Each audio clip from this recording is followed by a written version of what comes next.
Amin. Wassalatu wassalamu ala asyrafil anbiya'i wal mursalin wa ala alihi wa sahbihi ajma'in. Amma ba'du. Yang kami hormati Ustadz Saiful Islam sebagai pemateri kita pada malam hari ini. Yang saya hormati Ketua Umum BO Al-Kahfi Kak Ahmad Al-Kholis. Yang saya hormati Kepala Departemen Syiar LDF BO Al-Kahfi Kak Muhammad Doni Apriyadi. Dan juga seluruh peserta kajian Al-Kahfi yang telah berkesempatan hadir pada malam hari ini. Pertama-tama, marilah kita panjatkan puji dan syukur kita atas kehadiran Allah Subhanahu wa Ta'ala yang telah melimpahkan rahmat-Nya kepada kita sehingga kita bisa menghadiri acara kajian Al-Kahfi dengan tema meraih kemenangan Idul Adha di tengah pandemi COVID-19 yang bertempat di ruang Zoom meeting ini dalam keadaan sehat walafiat. Selawat serta salam marilah kita haturkan kepada Nabi Agung kita, suri tauladan kita, Nabi Muhammad sallallahu alaihi wasallam, yang mana berkat perjuangan beliaulah kita dapat merasakan nikmat yang paling utama, yaitu nikmat Islam. Adapun susunan acara kita pada malam hari ini, yaitu yang pertama pembukaan, yang kedua pembacaan ayat suci Al-Quran, yang ketiga sambutan-sambutan, yang keempat penyampaian materi dan tanya jawab oleh Ustadz Saiful Islam, yang kelima doa, dan yang keenam penutup. Baiklah, untuk membuka acara kita pada malam hari ini, marilah kita sama-sama melafalkan lafaz basmalah. Bismillahirrahmanirrahim. Memasuki acara kedua, yaitu pembacaan ayat suci Al-Quran yang akan dibawakan oleh saudara kita, Dapran Al-Haj. Kepada beliau kami persilakan. Bismillahirrahmanirrahim. Assalamualaikum warahmatullahi wabarakatuh. Waalaikumsalam warahmatullahi wabarakatuh. A'udzu billahi minasy syaithanir rajim. Bismillahirrahmanirrahim. Ya ayyuhallazina amanu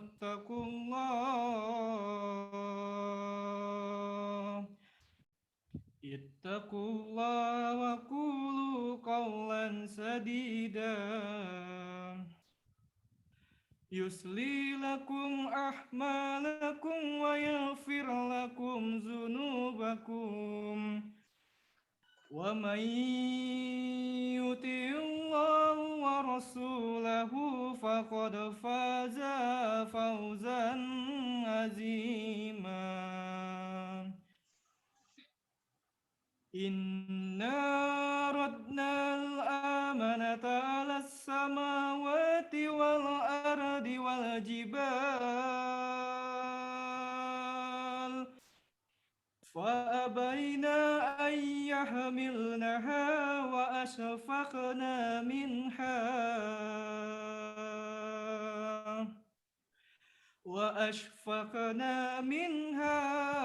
وحملها الإنسان إنه كان ظلوما جهولا ليعذب الله المنافقين والمنافقات والمشركين والمشركات ويتوب الله على المؤمنين والمؤمنات وكان الله غفورا رحيما. Sadaqallahul azim. Sadaqallahul azim. Sadaqallahul azim, sadaqallahul azim. Semoga baik yang membaca maupun yang mendengar mendapatkan rahmat dari Allah Subhanahu wa taala. Amin ya rabbal alamin. Baiklah, acara selanjutnya yaitu kata sambutan. Kata sambutan yang pertama akan disampaikan oleh Kepala Departemen Syiar LDF BOL Kahfi, Kak Muhammad Doni Aprialdi. Kepada kakak kami persilakan. Sebelumnya ini suara kakak kedengaran jelas, Dek?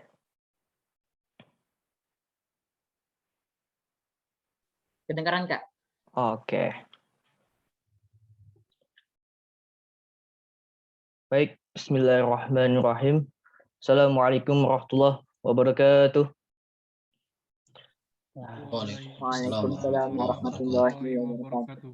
Bismillahirrahmanirrahim. Yang terhormat Al-Mukarram Ketum BEOM Al-Kahfi KMFK Unsri, Ahi Ahmad Al-Kholis, serta jajaran Departemen dan anggota LDF BEOM Al-Kahfi yang saya banggakan dan saya cintai.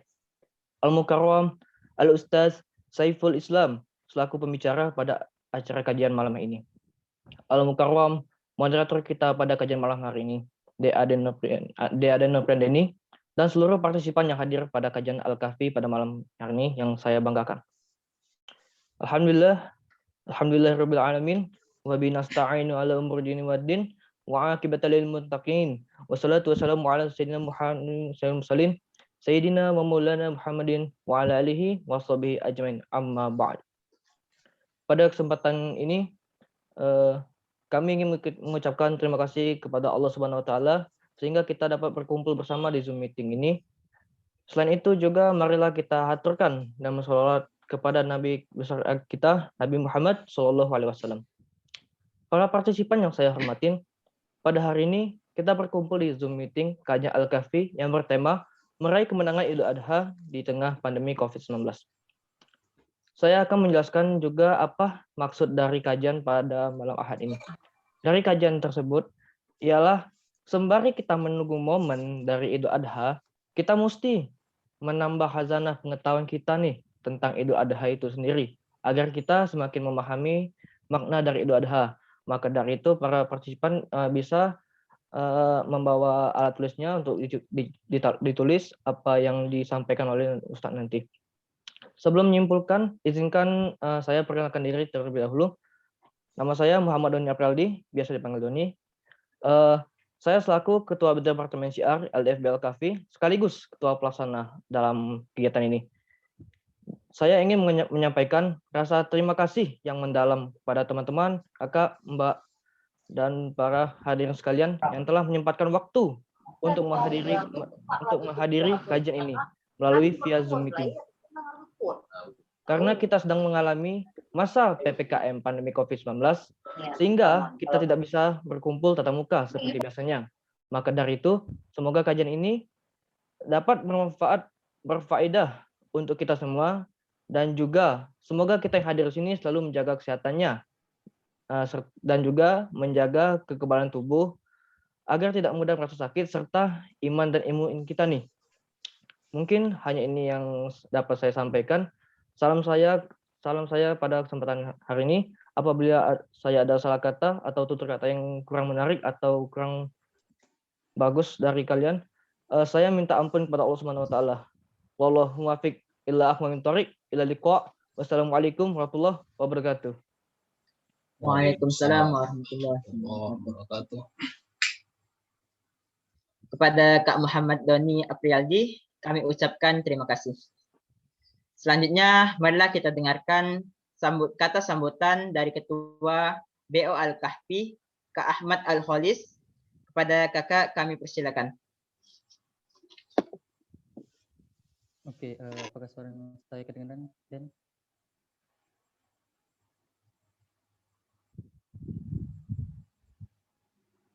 Tes, apakah kedengaran? Kedengaran nggak? Oke, bismillahirrahmanirrahim. Assalamualaikum warahmatullahi wabarakatuh. Waalaikumsalam. Waalaikumsalam warahmatullahi wabarakatuh.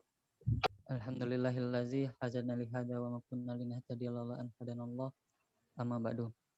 Alhamdulillah, pertama-tama mari kita panjatkan puji dan syukur kita kepada Allah Subhanahu wa taala karena berkat karunia-Nya kita dapat berkumpul secara virtual dengan berkat dari rahmat dan nikmat darinya, yaitu berupa nikmat kesehatan, sehingga kita dapat terus untuk belajar dan terus mengabdi kepadanya.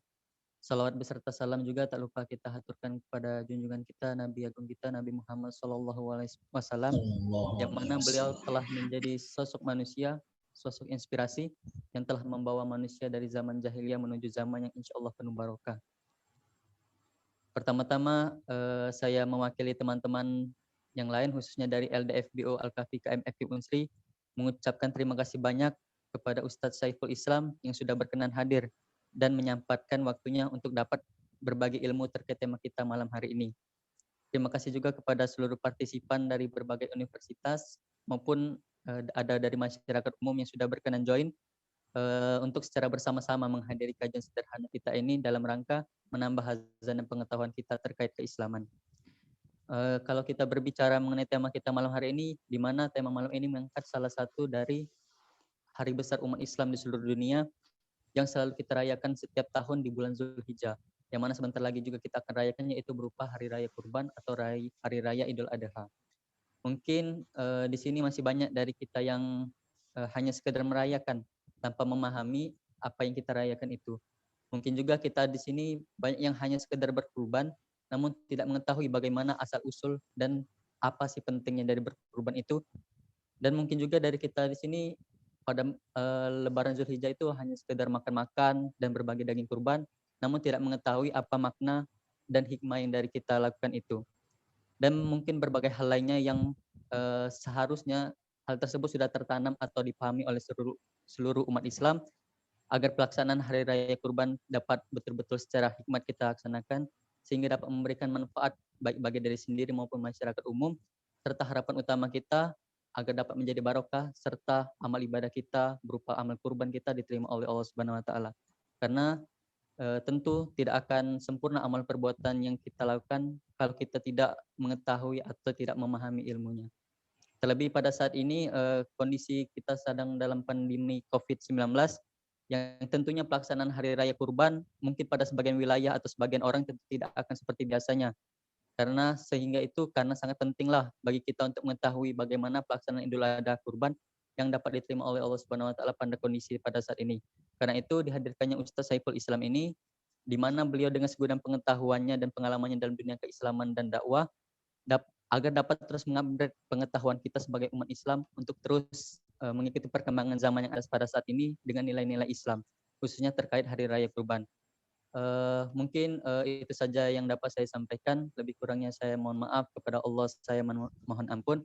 Wabillahi taufiq wal hidayah. Wassalamualaikum warahmatullahi wabarakatuh. Waalaikumsalam warahmatullahi wabarakatuh. Waalaikumsalam warahmatullahi wabarakatuh. Kepada Kak Ahmad Al-Holis, kami ucapkan terima kasih. Baiklah, tibalah ke acara yang tunggu-tunggu, yaitu penyampaian materi oleh pembicara kita, Ustadz Saiful Islam. Kepada Ustadz Saiful Islam, waktu dan tempat kami persilakan.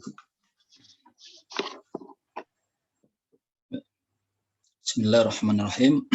Assalamualaikum warahmatullahi wabarakatuh. Waalaikumsalam Waalaikumsalam warahmatullahi wabarakatuh. Innal hamdalillah nahmadu wa nasta'inuhu wa nastaghfiruh wa na'udzu billahi min syururi anfusina wa min sayyiati a'malina. May yahdihillahu fala mudhillalah wa may yudhlil fala hadiyalah. Asyhadu an la ilaha illallah wahdahu la syarikalah wa asyhadu anna Muhammadan abduhu wa rasuluhu la nabiyya ba'dah. Allahumma shalli wa sallim wa barik ala sayyidina Muhammad wa ala alihi wa ashabihi wa man tabi'ahum bi ihsanin ila yaumiddin, amma ba'd. Qala Allah Ta'ala, a'udzubillahi minasyaitonir rajim. Bismillahirrahmanirrahim. Ya ayyuhalladzina amanu taqullaha haqqa tuqatih wa la tamutunna illa wa antum muslimun. Shadaqallahu adzim. Alhamdulillah, segala puji bagi Allah, bersyukur kita pada malam hari ini ya, dipertemukan oleh Allah Subhanahu wa taala walaupun di ruang yang online ya, dalam keadaan mudah-mudahan sehat walafiat ya.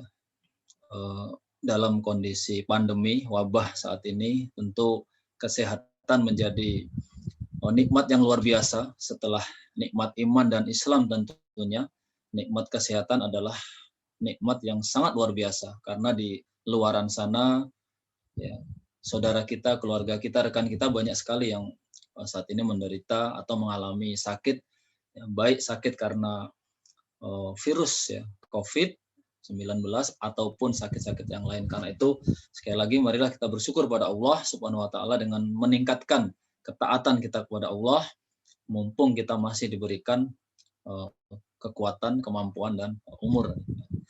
Salawat dan salam semoga tetap terlimpah dan tercurah kepada junjungan kita Nabiullah Muhammad Sallallahu Alaihi Wasallam. Ya, Nabi junjungan kita, ya, manusia yang paling mulia, ya, yang paling baik akhlaknya, dan juga pembawa risalah Islam yang begitu hebat, ya, karena dengan perjuangan beliau seperti tadi disampaikan oleh sambutan ya ke ketua tadi, kita bisa berada dalam kondisi yang penuh dengan keberkahan, cahaya, ya, nikmat iman dan Islam sampai pada saat ini. Ya, tentu tanpa perjuangan Rasulullah dan para sahabat pada waktu itu kita tidak akan menjumpai kondisi yang iman dan Islam saat ini. Baik, sebelum memulai materi, ya, ini dari jadwal yang disampaikan ke saya sudah mundur 18 menit ya. Karena penyampaian materi di TOR yang saya terima itu jam 20.16.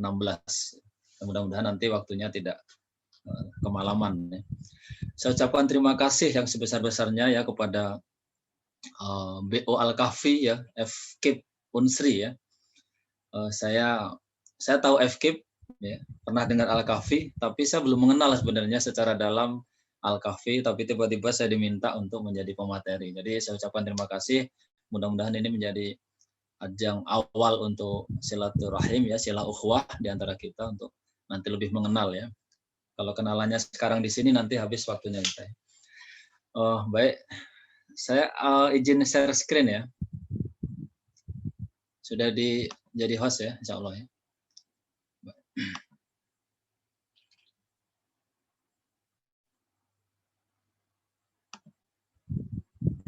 Bisa dilihat ya?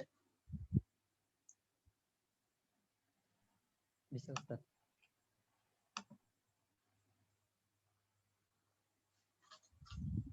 Bisa tampil ininya materinya? Bisa, Ustaz. Bisa, baik. Baik, saya diminta oleh pemateri untuk menyampaikan judul yang meraih kemenangan Idul Adha di masa pandemi ya. Jadi judul yang menarik ya. Pada saat ini tentu harus ada pandeminya ya. Kalau nggak ada pandeminya kurang menarik gitu ya.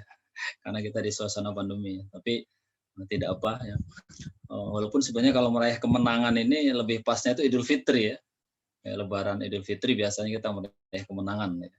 Di Idul Adha ini apa yang ingin kita raih? Ya. Selain kemenangan dalam bentuk apa nanti insya Allah akan saya uraikan.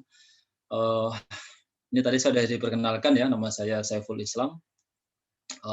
Saya kalau yang rutin itu biasa ngisi kajian online juga di channel YouTube Palembang Bersariah. Juga ada majelis Islam Kafah ya untuk kajian offline-nya juga ada. Istri saya baru 1, anak saya sudah 5 ya. Jadi bisa dilihat di sini. Masih kecil-kecil semua ya. Sama semua tingginya itu kalau nggak salah. Baik, saya diminta oleh panitia untuk menyampaikan 4 materi ini ya. Kalau di tornya itu sejarah kurban, hakikat kurban, manfaat kurban bagi umat dan seluruh manusia ya, ini panjangnya. Kemudian Idul Adha di masa pandemi, bagaimana kita mensikapinya. Saya akan singkat saja nanti, karena kalau 4-4-nya diuraikan ini tentu membutuhkan waktu 4 jam. Ya. Kalau satu topik 1 jam. Padahal kita dibatasi waktu sampai jam 10 ya maksimal. Baik, hewan rahimakumullah ya, berbicara tentang kurban ya. Tentu kita sering mendengar apa yang menjadi latar belakang atau sejarah kurban, dan yang sudah tahu ya saya ingatkan, yang belum tahu saya kasih tahu ya. Jadi sejarah kurban itu sangat erat kaitannya dengan kisah Nabiullah Ibrahim alaihissalam. Ya. Jadi Nabi Ibrahim ini adalah satu di antara dua yang Allah sebut sebagai waliullah. Ya. Waliullah. Jadi Nabi Muhammad itu dengan Nabi Ibrahim itu adalah dua nabi, dua manusia di muka bumi ini yang mendapat gelar kekasih Allah. Ya. Makanya di dalam sholat itu kita selalu sebut ya nama beliau berdua ya dalam tasahud ya atau tahiyat itu Allahumma sholli ala Muhammad ya atau Allahumma sholli ala sayyidina Muhammad wa ala ali Muhammad kama sholaita ala Ibrahim. Ya, ini menunjukkan bahwa dua manusia ini adalah dua manusia yang sangat agung dan sama-sama memiliki sejarah yang luar biasa sebagai Nabi Ulul Azmi, dan Allah menyebut dua-duanya memiliki uswatun hasanah, ya, memiliki tauladan yang luar biasa. Ya. Kalau Nabi Muhammad kita sudah tidak kita ragukan lagi, insya Allah kita sudah banyak pelajari. Nabi Ibrahim juga ternyata sama. Allah juga menyebut dalam Al-Quran itu Nabi Ibrahim memiliki qudwah, ya, teladan yang harus atau yang layak dan patut kita teladaninya. Selain Nabi Muhammad sudah jelas ya, karena beliau adalah Nabi akhir zaman ya, Nabi kita ya, kita sebagai umat beliau. Nah, Nabi Ibrahim alaihissalam ini adalah satu di antara waliullah atau khalilullah, yaitu kekasih Allah. Jadi bayangkan ya, dari miliaran manusia ada manusia yang sangat agung ya, dua manusia yang sangat agung yaitu Nabi Muhammad dan Nabi Ibrahim ya. Sekarang jumlah manusia ada berapa? Silakan cari di bawah Google ya atau di kuyung Google. Itu ada 8 miliar kurang lebih saat ini 8 miliar. Ya, kalau ditambah dengan yang sudah meninggal sampai zaman Nabi Adam berarti ada mungkin puluhan miliar. Dari miliaran manusia itu ada dua manusia yang sangat dicintai oleh Allah Subhanahu wa Ta'ala. Nah, baik, nah, malam ini akan kita kaji sedikit saja ya tentang Nabi Ibrahim. Jadi kurban dan haji atau ibadah haji adalah dua syariat Islam atau syariat yang ditetapkan oleh Nabi Muhammad SAW, yang keduanya ini diadopsi atau dilandaskan pada kisah ya, Nabi Ibrahim alaihissalam. Ya, jadi ada dua, kurban dan haji. Nah, ini syariat Islam, tetapi sebelumnya sudah dilaksanakan oleh Nabi sebelumnya. Ya. Karena tidak semua syariat Nabi-Nabi sebelumnya itu diadopsi oleh Nabi Muhammad. Ya. Karena Islam adalah agama penyempurna, ya, muhaiminan alaih. Dan ada syariat-syariat yang diambil oleh Rasulullah, ada yang disempurnakan, ada yang ditinggalkan. Ya. Nah, salah satunya adalah syariat Nabi Ibrahim dari kurban dan haji. Walaupun kurban itu sudah ada kisahnya sejak zaman Nabi Adam, yaitu ketika dua putra beliau yang diperintahkan untuk berkurban, tetapi kisah yang monumentalnya yang menjadi landasan untuk ibadah yang sekarang kita laksanakan adalah kisah kurban Nabi Ibrahim alaihissalam. Nah, jadi pengorbanan Nabi Ibrahim dalam menaati perintah Allah, ya, yang sudah kita pahami bersama, beliau rela melaksanakan perintah Allah untuk menyembelih putra kesayangannya. Ya. Ini bukan sesuatu yang main-main, ya, bukan sesuatu yang sepele. Ya. Putra, ya, pengorbanan paling luar biasa kan pengorbanan jiwa. Ya. Maka orang mengorbankan jiwanya adalah bisa diberi pahala mati syahid. Ya. Nah, ini jiwa adalah jiwa anaknya yang kita ketahui ditunggu sangat lama oleh Nabi Ibrahim, ya. Karena beliau sangat lama tidak punya anak, kemudian sangat dicintainya, begitu sudah hadir di tengah-tengah beliau, ketika beranjak dewasa, Allah memerintahkan untuk mengorbankan atau menyembelihnya. Ini bisa kita bayangkan lah ya, mungkin sih para peserta di sini masih banyak yang bujang kayaknya ya, belum punya anak, jadi belum merasakan ini ya. Tapi kalau dibayangkan misalnya nih, Mas Aden ya, Aden Noprian, pengen beli HP, pengen beli HP, udah lama nabung ya, sudah setahun ngumpulin uang jajan dari orang tuanya, kemudian begitu dapat beli HP, besoknya diminta, ya, HP itu diminta, ya, untuk diserahkan, diinfakkan, ya, pokoknya infaknya hari ini harus HP, Apa yang terbaru? Nah, bayangkan bagaimana perasaannya. Ya, sudah mengumpulkan lama, uang ditabung, begitu baru beli, baru sehari pakai langsung minta untuk dikorbankan. Nah, itu gambaran kecilnya seperti itu ya. Nah, ini tertuang di dalam Al-Qur'an ya, dalam surat As-Saffat ayat 102 ya. A'udzubillahi minasyaitonirrajim. Falamma balagha ma'hu sa'ya qala ya bunayya. Nah, jadi ketika sudah sampai pada usia yang dewasa, sanggup berusaha bersama bapaknya, kemudian Nabi Ibrahim berkata kepada anaknya, ya bunayya, wahai anakku, ini aro fil manami anni adbahuka fangdur madza tara. Jadi aku sungguh melihat dalam mimpiku itu aku menyembelih dirimu, ya. Gitu ya. Jadi dalam riwayat itu dikatakan Nabi Ibrahim itu 3 malam ya, 3 malam bermimpi menyembelih Nabi Ismail, ya. Atau diperintahkan untuk menyembelih Nabi Ismail. Nah, kalau Nabi ini mimpinya adalah wahyu, ya. Apalagi diulang sampai 3 malam berturut-turut. Ya. Kalau kita mimpinya beda ya. Nah, kalau Nabi itu mimpinya adalah wahyu. Jadi selain melalui malaikat Jibril langsung, tapi ada proses wahyu itu wasilahnya adalah mimpi. Nah, jadi Nabi Ibrahim ketika melihat mimpi ini tidak menolak apa yang diperintahkan oleh Allah Subhanahu wa taala. Setelah 3 malam berturut-turut, maka Nabi Ibrahim yakin ini adalah perintah Allah Subhanahu wa taala. Maka beliau menyampaikan kepada putranya Nabi Ismail alaihis salam. Jadi disampaikan, tidak dipendam, tidak tahan-tahan ya. Sebagaimana karakter para nabi itu seperti itu. Ketika menerima perintah Allah, mereka tidak menahan-nahannya tapi langsung disampaikan. Maka baligh ya, tabligh ya, salah satu sifat para nabi adalah menyampaikan. Nah, perintah yang berat itu, yang luar biasanya itu diterima oleh Nabi Ismail ya. Ini ringkasnya saja ya, ringkasnya diterima oleh Nabi Ismail ya. Pada waktu itu umurnya masih belasan ya, masih beranjak dewasa ya. Umurnya ada yang mengatakan 13 atau 14 ya. Tidak lama ya kalau sekarang usia balik gitu ya. Beliau menjawab, qala ya abati if'al ma tu'maru satajiduni insyaallah minas sabirin. Wahai ayah, lakukanlah apa yang telah diperintahkan oleh Allah kepada engkau. Insya Allah engkau akan mendapatiku termasuk orang-orang yang sabar. Ya. Jadi ya kita harus merenung dengan luar biasa untuk mendalami kisah ini memang gitu. Ya, kalau hanya sekilas memang nggak akan terasa gitu ya. Tapi kalau kita dalami dengan nanti tafsir penjelasan ayatnya bagaimana ketaatan ya bapak dan anak ini kepada Allah Subhanahu wa taala begitu luar biasa ya. Nah, setelah ringkasnya setelah keduanya menerima, maka ada godaan ya. Ada godaan dari setan ya.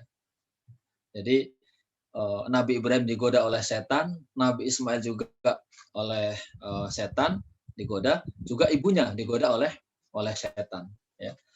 Jadi tidak mulus sebenarnya ya. Ketaatan yang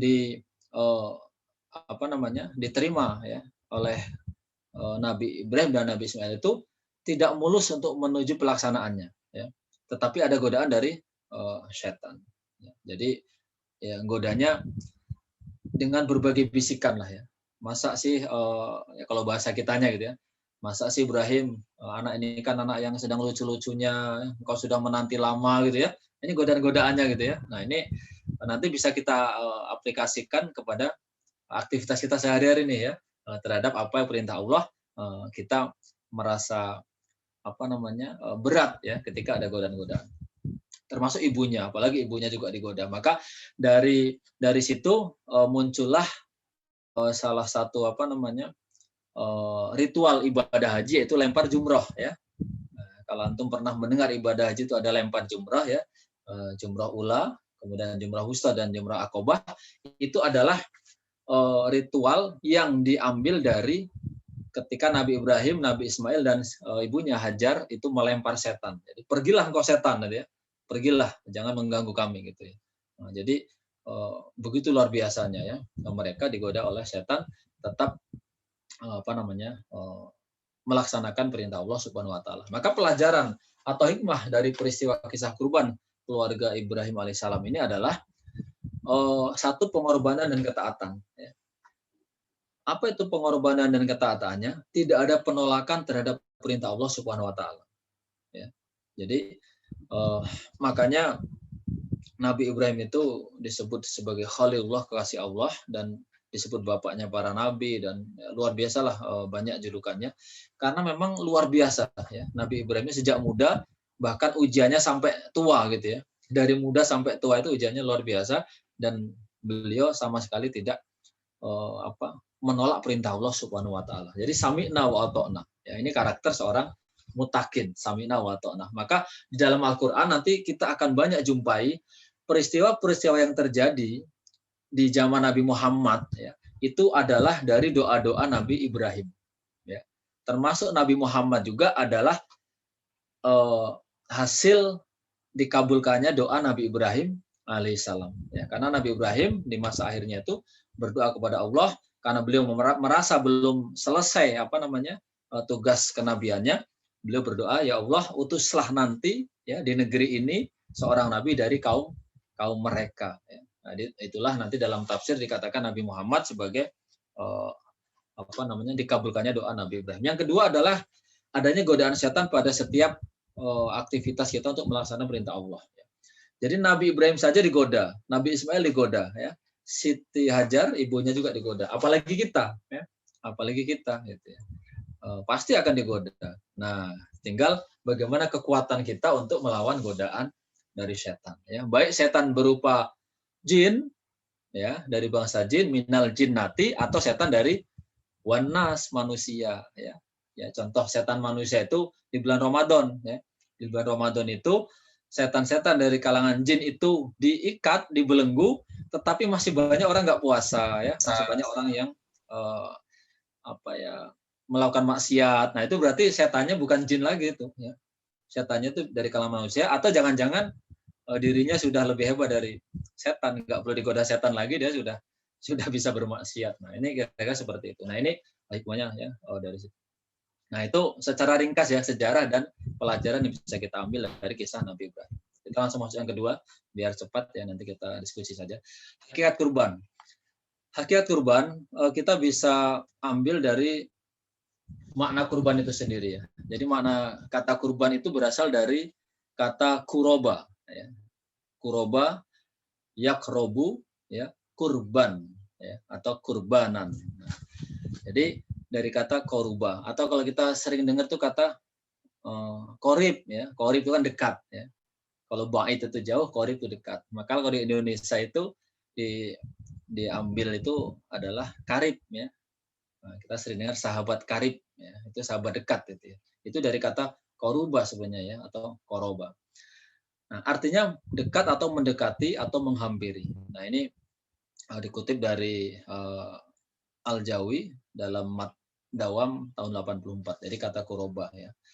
Kemudian menurut istilah, jadi kurban itu adalah segala sesuatu, ya, yang digunakan untuk mendekatkan diri kepada Allah Subhanahu wa taala, baik berupa sesembelihan, hewan sembelihan maupun yang lainnya, ya. Jadi kalau koroba secara lughawi, secara bahasa adalah mendekat, ya, atau dekat, ya. Maka secara syar'i, secara istilah, kurban itu dimaknai sebagai sesuatu yang dilakukan atau digunakan untuk mendekatkan diri kepada Allah Subhanahu wa taala, baik berupa hewan sembelihan maupun yang lainnya, ya. Kenapa ada yang lainnya di sini? Karena kalau berupa hewan sembelihan itu berarti pada waktu peristiwa hari raya kurban, ya. Jadi aktivitas kurban yang dilakukan pada waktu hari raya kurban, baik tanggal 10 Zulhijjah, 11, 12 atau 13, itu namanya hewan sembelihan yang persembahkan untuk mendekatkan pada Allah Subhanahu wa taala. Tapi kalau aktivitasnya dilakukan di luar hari raya kurban, maka bisa juga disebut sebagai kurban, ya. Makanya kita sering mendengar istilah berkorban, pengorbanan, ya, baik korban waktu, biaya, ya kan, atau materi, ya, pikiran, itu semuanya adalah ketika dilakukan untuk mendekatkan diri kepada Allah Subhanahu wa taala, itu bisa disebut sebagai kurban, aktivitas untuk taqarrub ilallah. Ya, seperti misalnya sekarang malam ini ya, panitia, ya, menyibukkan diri waktunya untuk menyiapkan acara kajian. Ini bagian dari pengorbanan, ya, waktu, ya. beli kuota misalnya kan, yang pesertanya harus beli kuota juga, ya, harus ada waktu yang ini bagian dari pengorbanan hewan sembelihan, tapi bisa juga berupa aktivitas lain yang intinya adalah untuk mendekatkan diri kepada Allah Subhanahu wa taala. Ya, ini makna kurban itu. Nah, dalam bahasa Arab khusus untuk hewan kurban biasa juga disebut dengan udhiyah ya, atau ad-dahiyah. Ya, yang di dalam bahasa Arab atau di Arab itu biasa disebut dengan hewan peliharaan ya. Baik itu unta, sapi atau kambing yang disembelih di hari kurban maupun di hari tasyrik ya, yang dilakukan dalam rangka taqarrub ilallah. Ya, ini bisa dilihat dalam fikih sunnah Said Sabiq juz ya, atau buku ke 13 ya, jadi 13 halaman 155. Nah, ini bisa dilihat di sana. Jadi udhiyah itu dari kata duha ya, karena memang penyembelihan hewan kurban biasanya dilakukan pada waktu duha. Nah, keutamaannya apa? Nah, berkurban itu adalah amal yang paling dicintai oleh Allah Subhanahu wa taala pada saat hari raya Idul Adha. Nah, ini kita harus tahu keutamaannya. Nah, maka Rasulullah pernah bersabda, ma'amila ibnu Adam yauman nahri amalan ahabba ilallahi azza wa jalla min hiraqatin dam. Ya. Tidak ada satu amal anak Adam pada hari raya kurban yang lebih dicintai oleh Allah selain menyembelih hewan kurban. Ya. Jadi menyembelih hewan kurban. Maka berdasarkan hadis ini para ulama mujtahid ya, para imam ya, itu berpendapat bahwa menyembelih hewan kurban ya pada hari kurban itu adalah sesuatu yang lebih utama dibandingkan dengan sedekah yang lainnya ya. Ini keutamaannya ya, keutamaan untuk menyembelih hewan kurban terutama di Yaumun Nahar ya. Yaumun Nahar itu adalah hari berkurban ya.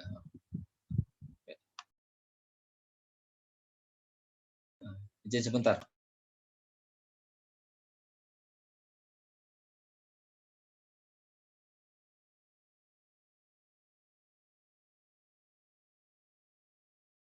Maaf ada gangguan. Ya, jadi berkurban adalah amal yang paling cinta oleh Allah Subhanahu wa taala ya. Nah, jadi hakikat berkurban itu ya ringkasnya ya, karena kalau dijelaskan fikihnya sangat panjang, yaitu taqarrub ilallah ya. Dari kata qoroba tadi atau qoroba yaitu mendekatkan diri kepada Allah Subhanahu wa taala dan dalam rangka melaksanakan ketaatan atau perintah Allah Subhanahu wa taala. Jadi hakikatnya ya. Jadi pemotongan hewan kurban, sembelihan itu adalah secara materinya ya, secara kasat matanya. Tetapi intinya atau hakikat kurban itu adalah taqarrub ilallah atau mendekatkan diri kepada Allah Subhanahu wa taala. Nah, ini bisa dilihat dari yang difirmankan oleh Allah Subhanahu wa taala ya. A'udzubillahi minasyaitonir rajim. La yanalallahu luhumuha wala dima'uha walakin yanaluhut taqwa minkum ya. Daging-daging unta dan darahnya itu sekali-kali tidak dapat mencapai keridhaan Allah, tetapi ketakwaan daripada kamulah yang mencapainya ya. Jadi ini menunjukkan bahwa hakikat kurban itu adalah taqarrub ilallah. Yaitu ketakwaan, ketaatan kepada Allah Subhanahu wa taala. Jadi bukan semata-mata hewannya itu ya yang sampai kepada Allah, tetapi ketakwaan atau niat kita ya untuk berkurban. Nah, manfaat berkurban kurang lebih ya kalau kita uraikan ya, kita pilah-pilah. Yang pertama adalah sebagai hari kemenangan ya. Hari kemenangan atau hari kegembiraan, karena hari raya kurban atau Idul Adha ini adalah salah satu dari dua hari raya umat Islam selain hari raya Idul Fitri. Maka berkurban atau beridul adha itu artinya adalah kita bergembira ya. Selain melaksanakan ibadah kepada Allah Subhanahu wa taala, tetapi ada kegembiraan ya. Karena di situ nanti ada sholat Idul Adha ya, kita berkumpul bersama sanak saudara ya, kerabat dan seterusnya. Itu adalah kegembiraan ya, bagian dari kemenangan umat Islam atau kaum muslimin. Yang kedua adalah taqarrub. Ini sudah jelas seperti yang tadi saya sampaikan di bagian kedua, bahwa kurban itu adalah intinya adalah taqarrub ilallah, yaitu mendekatkan diri kepada Allah Subhanahu wa taala. Nah, yang ketiga, kurban ini bisa sebagai syiar ya. Syiar Islam ya. Bagi kaum muslimin juga bagi seluruh manusia gitu ya. Di syiar ajaran Islam tentang kebaikan ajaran Islam dan bagaimana Islam ini bisa memberikan berbagai manfaat ya bagi manusia ya dan juga bagi orang non muslim juga gitu ya. Orang non muslim karena kurban ini dibolehkan juga ya memberikan daging kurban itu kepada orang-orang yang bukan muslim ya. Nah, itu ada hadis umumnya ya, kebolehan memberikan kepada siapa saja.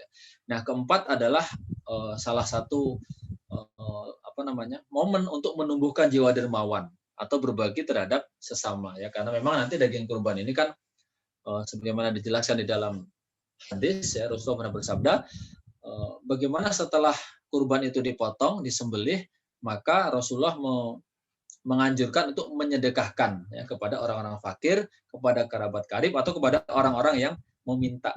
Ya. Salah satu hadis yang saya kutip di sini adalah fakulu wa'aimu wadakhiru. Maka makanlah daging kurban itu dan berikanlah kepada fakir, miskin dan boleh juga disimpan. Ya. Nah ini nanti yang menjadi salah satu penjelasan tentang bagaimana kita memanfaatkan daging kurban ya setelah kita berkurban. Nah, ini kira-kira kurang lebih ya, manfaat dari kurban ya, bagi kaum muslimin sendiri dan juga bagi seluruh elemen masyarakat. Nah, yang keempat ya, poin keempat ya, yaitu sikap ya, yang diminta oleh panitia kan sikap kita menghadapi kurban atau Idul Adha di masa pandemi.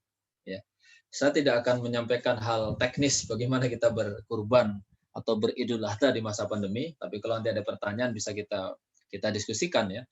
Tetapi justru saya ingin mengajak ya di masa pandemi atau di masa wabah ini yang sudah berlangsung kurang lebih sudah berapa lama ya tadi kita pandemi ini sejak bulan, kalau di Indonesia itu mulai ini kan bulan Maret ya kalau nggak salah ya Mas Aden ya, bulan Maret 2020 ya.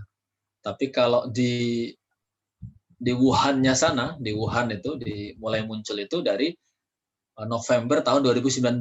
Makanya dinamakan COVID-19 kan, karena dia muncul di tahun 2019. Makanya namanya COVID-19. Tapi kalau di Indonesia itu mulai marak itu di akhir Januari, kemudian mulai ada isu berita yang terjangkit virus COVID atau corona itu adalah di bulan Maret tahun 2020. Artinya April, Mei, Juni, Juli. Berarti sudah 1 tahun 4 bulan, hampir 1 tahun setengah. Kita berada dalam kondisi yang semakin tidak menentu ya. Sekarang bahkan ada PPKM ya, yang Palembang juga ikut terkena dan kita hikmahnya juga bisa memanfaatkan teknologi ya, teknologi yang luar biasa ini ya. Kalau saya membayangkan dengan teknologi canggih yang sekarang dikuasai oleh manusia ini, yang kata Rasulullah, ilmu yang diberikan oleh Allah kepada manusia di dunia ini hanya 1 tetes. Seperti kalau kita mencelupkan jari kita di air, kita angkat 1 tetes itu baru ilmu yang Allah berikan di dunia. Maka ilmu Allah di akhirat pasti sangat luar biasa. Ya. Inilah salah satu termasuk teknologi kamera ini gitu ya. Ya, dulu mungkin kita membayangkan gimana caranya malaikat Raqib Atid mengawasi satu persatu manusia berbuat dosa ya. Sekarang dengan adanya kamera ya, ada zoom seperti ini, kita jadi berpikir, gampang sekali nih, malaikat itu tinggal lihat kamera sudah bisa ngawasi semua gerak aktivitas manusia. Maka itu salah satu keimanan kita pada malaikat adalah memunculkan sifat muraqabah, merasa diawasi oleh malaikat ya. Kalau kita sekarang takut terhadap kamera CCTV yang ada di mal-mal atau ada dimanapun ya, kalau mau berbuat jahat takut ada CCTV, maka kita harusnya lebih takut kepada CCTV Allah, kepada kamera Allah yang pasti lebih canggih dari kamera manusia. Nah ini salah satu hikmah yang bisa kita ambil. Maka bagaimana sikap kita di masa pandemi ini dalam menyikapi hari Idul Adha, Idul Kurban ini? Justru saya ingin mengajak ya, mengajak kepada kita semua untuk bertobat, ya. Bertobat kepada Allah Subhanahu Wa Taala. Ya. Baik wabah ini atau pandemi ini merupakan apa istilahnya ya, peringatan, ya, atau justru bisa jadi menjadi azab. Ya. Tetapi sikap kita terhadap pandemi ini adalah kita harus yakin ini adalah ketentuan dari Allah Subhanahu Wa Taala. Ya. Karena tidak ada makhluk di dunia ini yang bukan ciptaan Allah. Dan setiap makhluk itu memiliki potensi, memiliki khasiat yang berbeda-beda. Ya, manusia memiliki potensi dan khasiat yang khas, maka makhluk, hewan, binatang, bakteri, virus juga memiliki khasiat atau potensi masing-masing sebagaimana yang telah Allah ciptakan. Nah, tinggal bagaimana manusia menyikapinya. Maka ketika terjadi wabah seperti ini, saatnya bagi kita untuk bertobat, ya, kembali kepada Allah Subhanahu Wa Taala. Baik secara personal maupun secara kolektif, ya. Karena Islam itu bukan agama individual. Ya. Islam itu adalah agama jamaah, agama yang mengurusi seluruh kaum muslimin, bukan sendiri-sendiri. Ya, tidak boleh kita soleh sendiri, teman kita tidak soleh. Kita malah bisa dihukum oleh Allah Subhanahu Wa Taala. Tidak boleh kita kenyang sendiri, tetangga kita kelaparan juga tidak boleh. Maka kalau kita soleh, kita harus ajak saudara tetangga kita juga menjadi orang-orang yang soleh. Maka dalam Islam ada dakwah, ada amar ma'ruf nahi mungkar. Bagaimana bertobat kembali kepada Allah? Yaitu caranya dengan menjalankan ketaatan secara total atas semua perintah dan larangan Allah Subhanahu Wa Taala. Termasuk sebenarnya cara menangani wabah. Karena Islam itu sebenarnya ada caranya atau tekniknya untuk menangani wabah. Ya mungkin rekan-rekan atau adik-adik mahasiswa sudah pernah mendengar ya di awal pandemi dulu bagaimana para ustadz, para ulama menyampaikan dulu di zaman Rasul pernah ada wabah, di zaman Khalifah Umar bin Khattab ada wabah, ya di Syam pernah ada wabah, penanganannya seperti ini. Gitu. Nah, tapi ternyata sampai sekarang solusi yang diajarkan oleh Islam itu tidak digunakan, ya di negeri ini. Maka sampai sekarang kita masih luar biasa, ya bahkan justru menyebar di mana-mana. Nah, ini justru momen bagi kita untuk kembali kepada syariat Allah Subhanahu Wa Taala. Ya kalau kita di luar sering mendengar itu di negara A sudah bebas orang berkerumun, di negara B sudah tidak pakai masker. Barangkali juga mereka, ya kalau kita lihat beritanya dari awal sudah melakukan penanganan yang ketat, yang justru itu berasal dari Islam, ya dengan karantina dan seterusnya. Nah ini barangkali jadi pelajaran juga bagi kita. Nah kembali kepada kisah Nabi Ibrahim alaihissalam tadi, maka seharusnya itulah yang menjadi teladan. Ya. Jadi momen Idul Adha kurban di masa pandemi ini justru harus meningkatkan ya, ketaatan kita kepada Allah Subhanahu Wa Taala. Dan teladan Ibrahim dan Ismail alaihissalam bukan hanya di masalah haji dan kurban, walaupun yang dijadikan contoh adalah haji dan kurban, tetapi ketaatan beliau adalah ketaatan yang totalitas, ketaatan kepada seluruh perintah Allah dan kepada seluruh syariatnya secara kafah atau secara komprehensif, secara menyeluruh. Jadi teladan Nabi Ibrahim alaihissalam dan Nabi Ismail itu sungguh sangat berarti bagi kita dalam menjalankan semua perintah Allah Subhanahu Wa Taala, termasuk segala hukum aturan yang Allah perintahkan, ya, terutama ini bagi adik-adik remaja ya, dalam pergaulan ya, muamalah ya, insya Allah ini para aktivis lembaga dakwah ya di kampus ini biasanya yang menjadi motor untuk menjadi teladan contoh bagaimana kita harus melaksanakan syariat Allah Subhanahu Wa Taala dalam hal yang ibadah mahdoh, juga dalam hal muamalah ya atau pergaulan sehari-hari. Karena Allah pernah berfirman, A'udzubillahi minasyaitonirrajim, "Fala warabbika la yu'minuna hatta yuhaqqimuka fima shajara bainahum, tsumma la yajidu fi anfusihim harajan mimma qadaita wa yusallimu taslima." Ya. Maka demi Tuhanmu, ya di sini Allah bersumpah dengan nama Tuhan ya, nama Rob ya.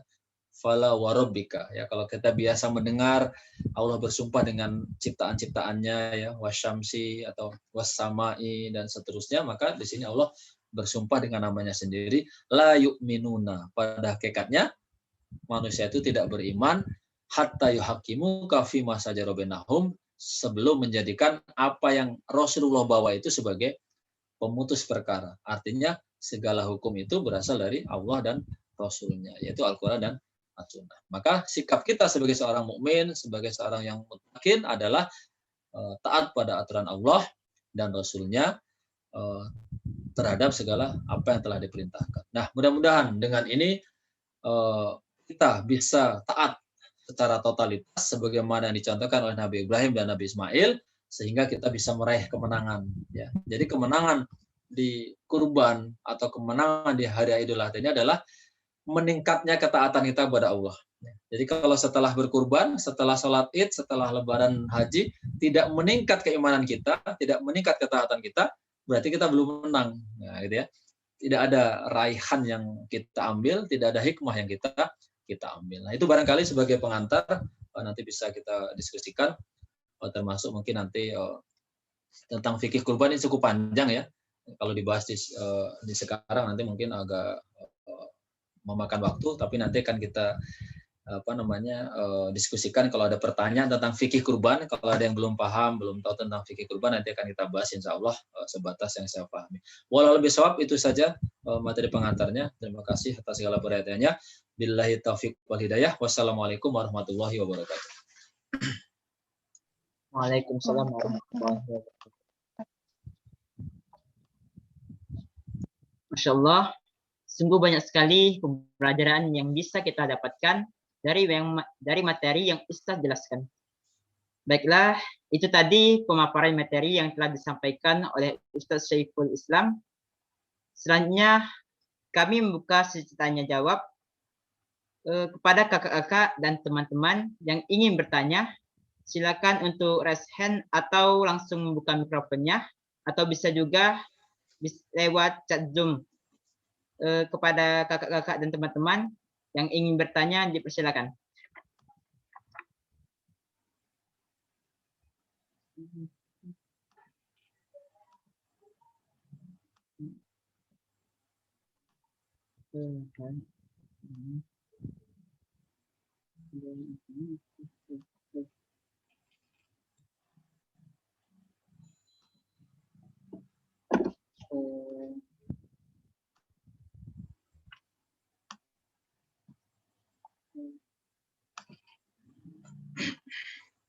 Baiklah.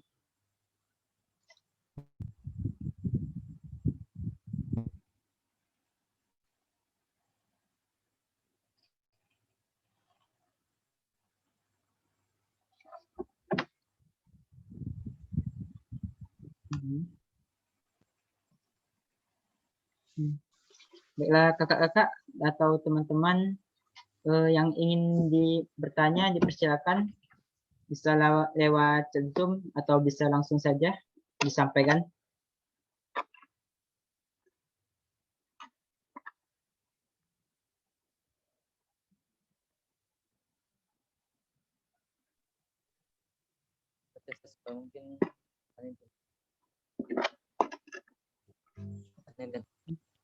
Alhamdulillah kalau sudah paham semua ya. Ya, dari Oke. Pada Kak Ahmad Al-Horis, dipersilakan. Oke. Jadi ingin bertanya, kan kita di sini kan sebagai umat Islam kan, apalagi di Idul Adha kan dituntut untuk adanya namanya itu berkurban. Nah, kurban ini kan hukumnya itu kan sunnah muakkad bagi seluruh umat Islam kan. Nah, tentunya dalam berkurban ini kan kita kan butuh yang namanya sembelihan yang besar lah, baik itu sapi, kerbau atau ataupun kambing. Nah, yang tentunya juga kalau kita ingin membeli itu kan butuh uang. Nah, yang ingin tanyakan itu bagaimana ya Ustadz kalau kita ingin berkurban tetapi dalam satu sisi kita sendiri belum ada penghasilan gitu Ustadz. Nah, sedangkan kita kan ingin berkurban gitu Ustadz. Nah, apakah yang terutama nih bagi kami mahasiswa ini kan masih banyak yang tanggungan orang tua, atau apakah kurban kami itu juga ditanggung oleh orang tua atau bagaimana ya Ustadz? Mungkin itu Ustadz. Terima kasih. Baiklah. Terima kasih kepada Kak Ahmad Al-Horis. Bagaimana Ustaz, mau ditampung dulu atau langsung dijawab? Langsung aja ya sambil nunggu ya. Ya Ustaz. Kepada Ustaz, baik, ya. Saya persilakan. Ya. Baik, jadi tadi sudah disampaikan juga oleh akhi Kholis ya, bahwa kurban itu hukumnya adalah sunnah ya. Sunnah, tapi sunnah yang sangat dikuatkan ya, sunnah muakkadah. Bahkan di dalam Al-Quran itu kita mengenal ayat yang mungkin ayat favorit ya, ayat favorit anak muda kalau sholatnya ringkas itu ya, Al-Kautsar ya. Ya, A'udzubillahi minasyaitonirrajim. Inna a'tainakal kautsar fasholli lirabbika wanhar, ya kan? Maka sholatlah ya, sholatlah untuk Tuhanmu, untuk Allah, wanhar, dan berkurbanlah. Nah, jadi wanhar ini kan di sini bermakna nahar, maka yaumul kurban atau Idul Adha disebut juga sebagai yaumun nahar kan, hari nahar, hari berkurban. Nah, maka di situ ada perintah dari Allah kita untuk selain sholat adalah untuk berkurban ya, wanhar tadi. Tetapi dimaknai oleh para ulama, maknanya di sini tidak wajib ya. Tidak masuk kategori wajib, tetapi kategori yang sunnah. Nah, tapi sunnahnya sunnah muakkad. Karena tadi seperti yang sudah saya sampaikan juga di tentang keutamaan kurban tadi ya. Kurban tadi kan ada disampaikan bahwa amal ya, amal anak Adam ya, Ibnu Adam yang sangat dicintai oleh Allah di hari raya kurban, artinya di tanggal 10, 11, 12, 13 ya, Zulhijjah itu adalah menyembelih hewan kurban. Nah, ini luar biasa. Nah, sekarang bagaimana kalau kita ingin kurban tapi kita belum mampu? Nah, maka di sini kan memang manis tato'a ya, jadi harus disertai dengan adanya kemampuan. Nah, ini yang mungkin kalau tadi dikatakan kita kan masih mahasiswa nih, ya, masih pelajar dan sebagainya gitu. Apakah sudah wajib juga berkurban gitu? Maka di dalam fikih kurban itu dikatakan yang wajib ya, atau yang dianjurkan berkurban itu salah satunya adalah dia sudah usia akil balik ya. Sudah balik. Nah, kalau dalam Islam itu orang sudah balik itu sebenarnya nggak kayak sekarang ya. Sudah balik itu dia benar-benar sudah hebat ya.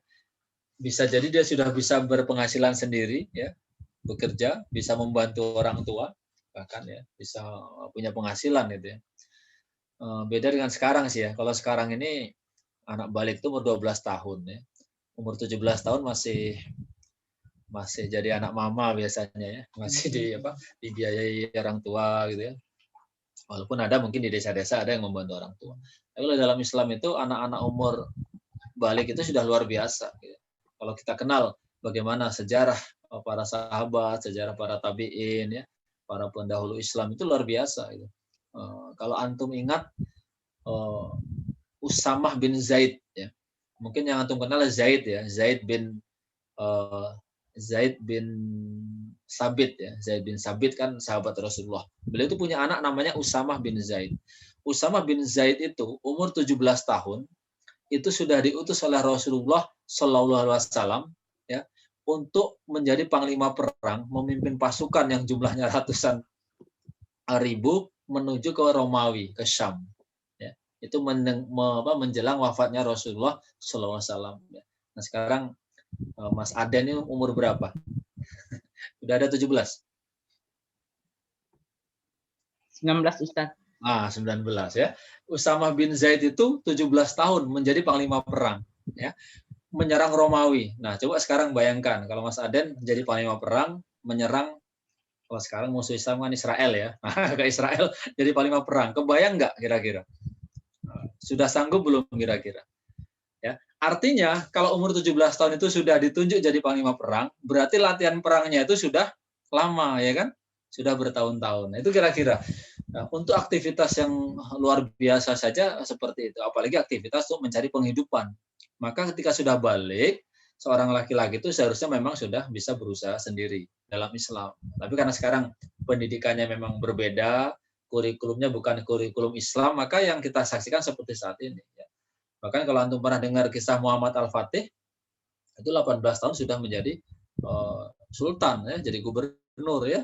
23 tahun bisa menaklukkan Romawi Timur pada waktu itu. Dan juga sahabat-sahabat yang lain, Ibnu Mas'ud, Ibnu Umar, dan selainnya. Nah, jadi syaratnya memang balik dulu.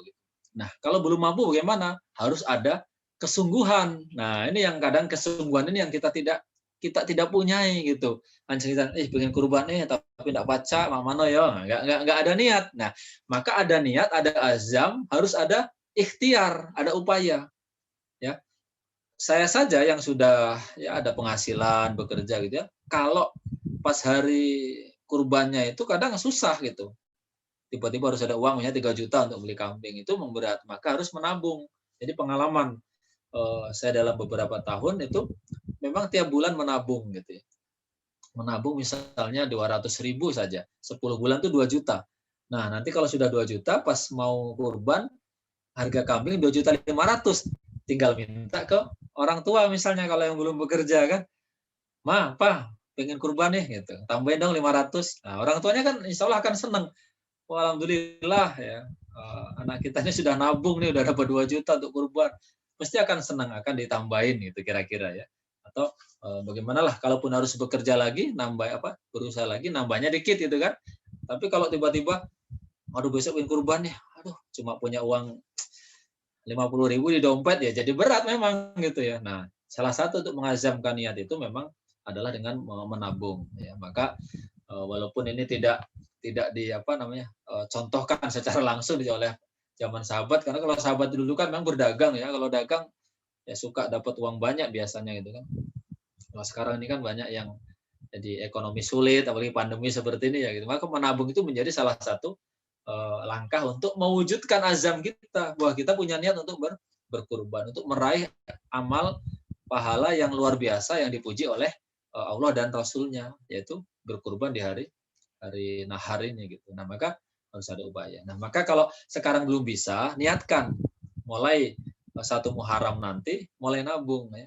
Kalau masih mahasiswa ya dapat uang jajan, uang saku ya disisihkan gitu. Nanti kalau kita punya niat biasanya nanti Allah akan mudahkan. Walaupun nabungnya cuma 50.000 gitu ya sebulan, nanti di tengah-tengah tuh dapat tambahannya tuh biasanya ada saja gitu ya. Karena wa may yattaqillahi yaj'alahu makhraja ya. Siapa yang bertakwa kepada Allah, Allah akan memberikan jalan keluar. Ya, salah satunya adalah dengan kata Allah dalam lanjutan ayat itu wa yarzuqhu haitsu la yahtasib, dan Allah akan memberikan rezeki dari jalan yang tidak disangka-sangka. Nah, itu akan dialami oleh orang yang memang sudah mengazamkan diri untuk bertakwa kepada Allah Subhanahu wa taala ya, insya Allah. Jadi niat perlu, tapi harus ada upaya tadi. Mulai bulan depan dengan 10.000 ya, mungkin kecil ya, tapi nggak kecil juga kalau kita punyanya seperti itu gitu ya. 10.000 bagi orang yang punya uang 20.000 itu besar, tapi 100.000 bagi orang yang punyanya 1 juta itu kecil sebenarnya gitu. Jadi kita latihan berkurban tadi, bertakarub kepada Allah ya. Kurban dari harta, mengurangi uang tekwannya. Kalau tiap hari beli tekwan misalnya 5.000 plus kerupuk 2.000, nah mulai bulan depan tekwan saja, jangan pakai kerupuk. Nah, jadi 2.000-nya bisa disimpan ya. 2.000 itu disimpan, kalau 30 hari atau 20 hari kuliah berarti 40.000 sebulan bisa menyisihkan ya. Hanya menyisihkan kerupuk duo ya atau gorengan duo sehari itu 1 bulan bisa dapat uang 40.000 minimal ya. Bisa 60.000 maksimal. Sepertinya kecil, tapi dari yang kecil itu bisa menjadi besar. Itu saja barangkali ya kalau untuk tips atau triknya untuk agar kita bisa mewujudkan kurban tadi. Wallahu besok. Terima kasih atas jawabannya Ustaz. Baiklah kawan-kawan, adakah yang ingin bertanya lagi? Dipersilakan. Baiklah, ini masuk dari chat Zoom. Assalamualaikum warahmatullahi wabarakatuh. Ustaz izin bertanya. Ya. Afwan mungkin sedikit meleset dari tema. Apa benar orang yang belum melaksanakan kurban tidak bisa melaksanakan akikah? Bagaimana Ustaz? Langsung ya. Ya, silakan Ustaz. Jadi ya sebenarnya tidak melenceng banget dari tema ya. Ada kurban-kurbannya dikit tadi ya. Nah, jadi apakah orang yang belum kurban tidak bisa melaksanakan akikah gitu ya pertanyaannya ya. Jadi Ya, sebenarnya Ustaz. kurban dan akikah itu 2 syariat yang berbeda ya. Yang hukumnya sama-sama sunnah gitu. Walaupun sama-sama menyembelih, tetapi momennya berbeda. Tapi orang sering sekali membenturkan. Pas mau kurban, sering nanya, oh, tapi saya belum akikah nih, gitu kan. Mau akikah, tapi saya belum kurban nih, gitu kan. Jadi sering dibenturkan itu. Padahal ini suatu aktivitas amal soleh yang momennya berbeda, ya. Kemudian waktunya juga berbeda. Ya. Akikah itu adalah menyembelih hewan atau kambing, ya, kambing itu pada saat kelahiran anak, ya, pada saat kelahiran anak. Jadi orang tua ketika melahirkan anak atau bapak istrinya itu melahirkan, maka dia disunnahkan untuk menyembelih kambing, ya. Dalam hadisnya itu 2 kambing untuk laki-laki dan 1 kambing untuk perempuan. Momennya kapan? Waktunya. Ya. Hukumnya sunnah muakkad.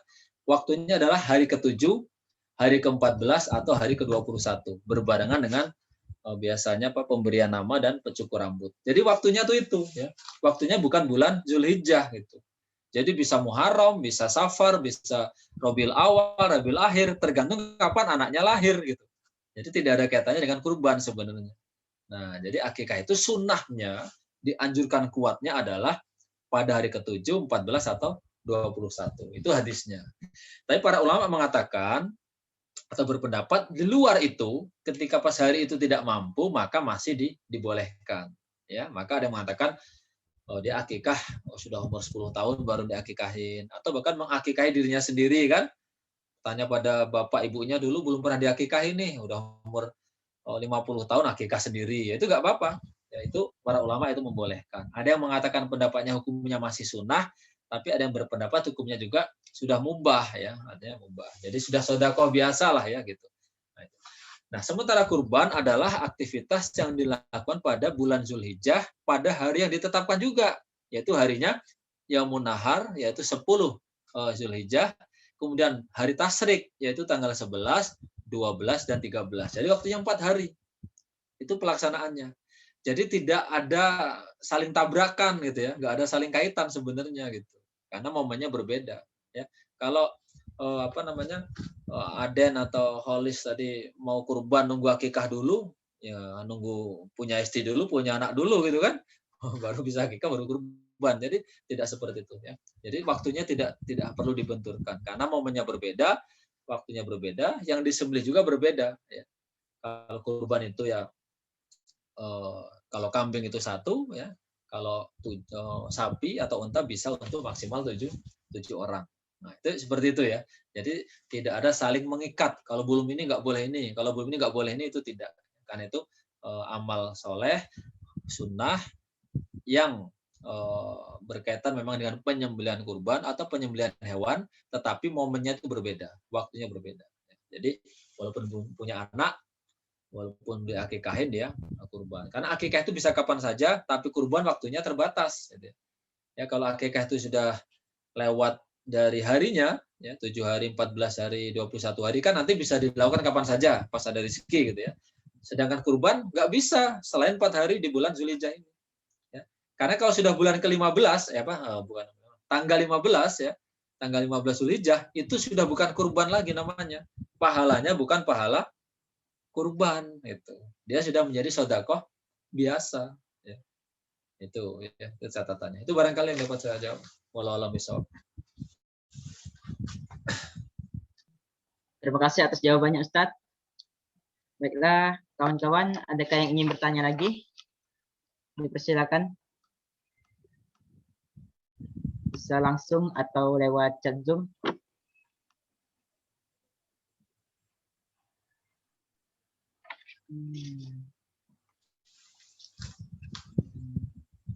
Ustadz, saya mau nanya, Tad.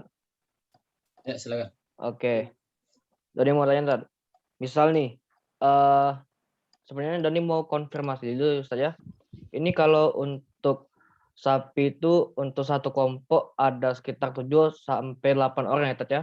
Kalau untuk 7 orang, ya. Kalau untuk kambing setengah dari orang tersebut, ya, Ustadz, ya. Oke. Untuk konfirmasinya itu, nah ini pertanyaan, Ustadz. Nah, pertanyaannya seperti ini. Kalau seandainya orang dari kelompok itu yang menyumbangkan 1 ekor sapi atau kambing, tapi niatnya tuh berbeda-beda, Ustaz. Misalkan si A niatnya untuk berkurban, tapi niat yang si B, si C, si D ini lain semua, Tad, gitu kan. Misalnya untuk keluarganya atau untuk orang yang meninggal, untuk segala macam gitu, Tad. Itu gimana, Ustaz? Hukumnya itu seperti apa, Ustaz? Ya. Ini ada 2. Langsung aja ya, Mas Aden ya. Ya, Ustaz. Boleh. Silakan. Ada kalau sama moderator nggak boleh kan, nggak boleh ngomong ini.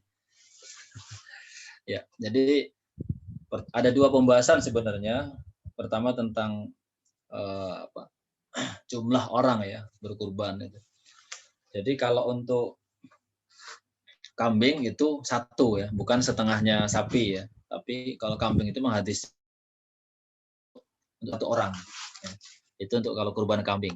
Jadi nggak boleh kambing itu belinya itu patungan 3 orang. Ya, kurban atas nama 3 orang itu nggak boleh. Tapi yang beli harus 1 orang. Walaupun nanti ketika dia beli 1 orang, si bapak ini pas dia kurban atas nama dia dan keluarganya, sekeluarga.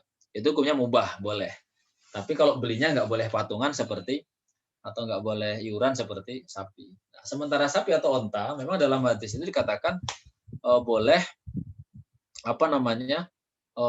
maksimal 7 orang. Ya. Tapi kalau kurang dari 7, itu juga nggak apa-apa gitu. Namanya maksimal berarti kan tidak boleh lebih dari 7. Tapi kalau hanya 4 orang, misalnya harga sapinya 20 juta, sanggup dibeli oleh 4 orang, masing-masing 5 juta, itu nggak apa-apa. Ya, nggak masalah. Gitu. Nah, setelah dibeli ya untuk dikurban, maka untuk nama pekurban itu memang diserahkan pada masing-masing, itu nggak masalah. Ya. Misalnya 4 orang ya, siapa tadi, Muhammad, Doni, ya, Ade, Kholis sama saya gitu ya, 4 orang ya. Kita iuran beli sapi. Nah kemudian saya berkurban itu untuk atas nama orang tua saya misalnya, ya. Itu nggak apa-apa, itu dibolehkan, ya, dibolehkan. Ya. Biasanya untuk orang sudah meninggal ini kan, orang tua sudah meninggal biasanya nih ya. Kalau untuk orang tua itu biasanya orang tua sudah meninggal gitu ya. Karena kalau mau untuk orang tua yang masih hidup biasanya itu nanti ya uang itu diberikan kepada orang tuanya, itu orang tuanya itu yang beli, yang ikut iuran ya, ikut iuran. Untuk orang meninggal ini ada 2 hukum sebenarnya.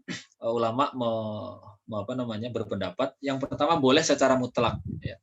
Kita berkurban untuk orang sudah meninggal itu bolehnya mutlak ya. Berdasarkan keumuman hadis dari Rasulullah SAW bahwa Rasulullah pernah berkurban untuk beliau dan untuk keluarganya sudah meninggal.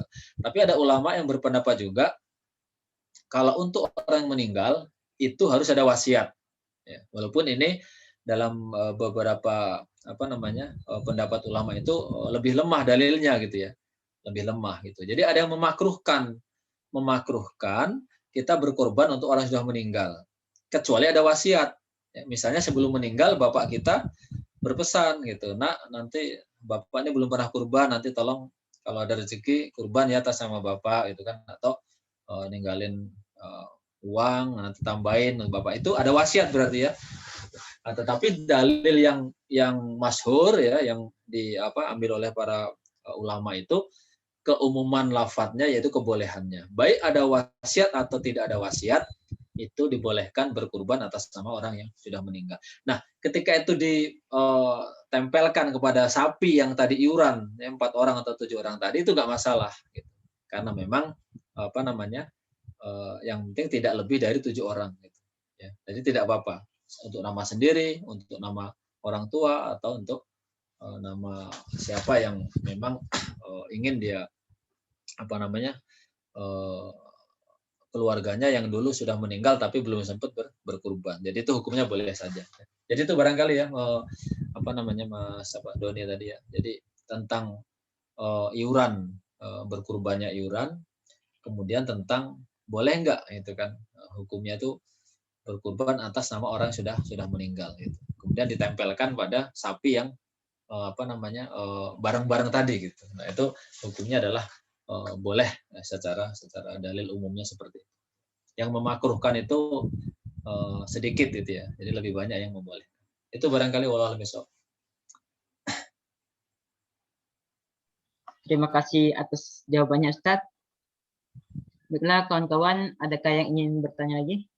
Baiklah, ada pesan dari Putri Nur Azizah di chat Zoom. Assalamualaikum Ustadz.